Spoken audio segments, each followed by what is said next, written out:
O estado do Maranhão foi criado na época da dinastia filipina.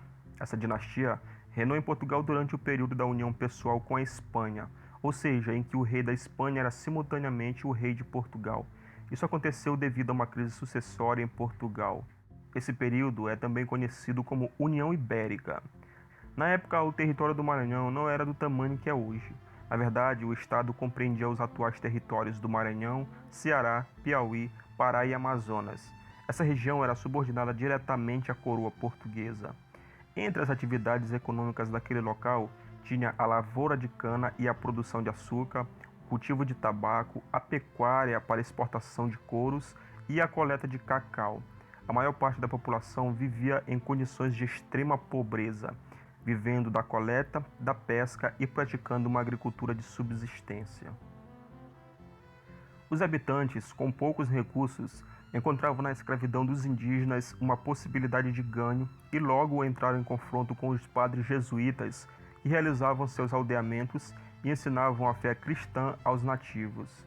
Os missionários se colocaram em defesa dos nativos, cobrando da coroa uma atuação mais enérgica sobre os abusos dos colonos. Os jesuítas, ao organizarem as missões, catequizavam os índios, mas utilizavam o trabalho e conhecimento dos povos indígenas para coletar as chamadas drogas do sertão. Ainda assim, questionavam a utilização da mão de obra dos nativos por outros colonos, criando com eles uma situação de confronto. Os colonos organizaram atentados contra os aldeamentos, capturando os indígenas acultuados. A guerra estava declarada.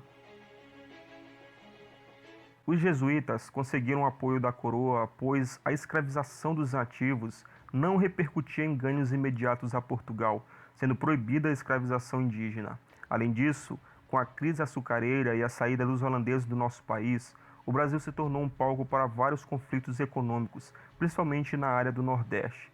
Foi justamente esse tipo de problema que fez do Maranhão um dos estados mais carentes de todo o país no final do século XVII. Para solucionar esta questão, a coroa instituiu em 1622 a Companhia do Comércio do Maranhão.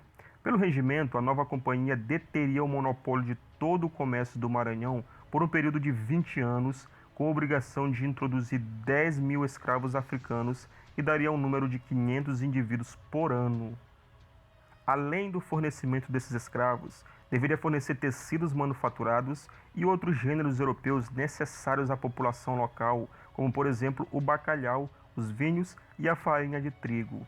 Em contrapartida, deveria enviar anualmente a Lisboa pelo menos um navio do Maranhão e outro do Grão-Pará com produtos locais. Sem conseguir cumprir adequadamente os compromissos, a operação da companhia agravou a crise econômica e fez crescer o descontentamento da região. O primeiro passo da revolta de Beckman ocorreu no mês de fevereiro de 1684, durante a festa de Nosso Senhor dos Passos, quando o governador do Maranhão, Francisco de Sá Menezes, estava ausente. Os irmãos Tomás e Manuel Beckman, que eram respeitados proprietários de terras, aproveitaram essa situação. Os irmãos Beckman tiveram a ajuda de vários comerciantes, religiosos, donos de terra e também de Jorge Sampaio de Carvalho. Eles contaram também com mais de 80 homens que atacaram a companhia, dominando em apenas um dia toda a guarda da cidade de São Luís, que era composta apenas por um oficial e 5 soldados. A situação ficou tão séria que até o capitão-mor, Baltazar Fernandes, gritou por socorro da sua própria casa, mas acabou sendo preso a mando dos Beckman. Ele ficou preso na sua própria residência, tendo sua esposa como carcereira. A humilhação foi tão grande que o próprio disse que preferia ser morto do que continuar passando por aquilo.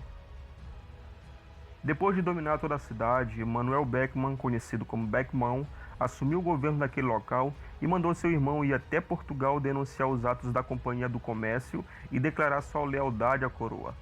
Só que a corte não reconheceu os Beckman como governantes.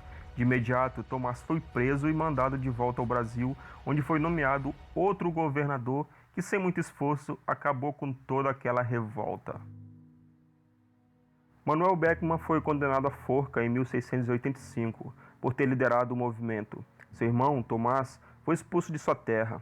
Os demais participantes e apoiadores da revolta também não foram deixados de lado. Foram investigados, julgados e condenados à prisão. Um ano após a revolta comandada pelos dois, a coroa portuguesa declarou como proibida a escravização dos índios e ainda mandou os jesuítas de volta para aquela área.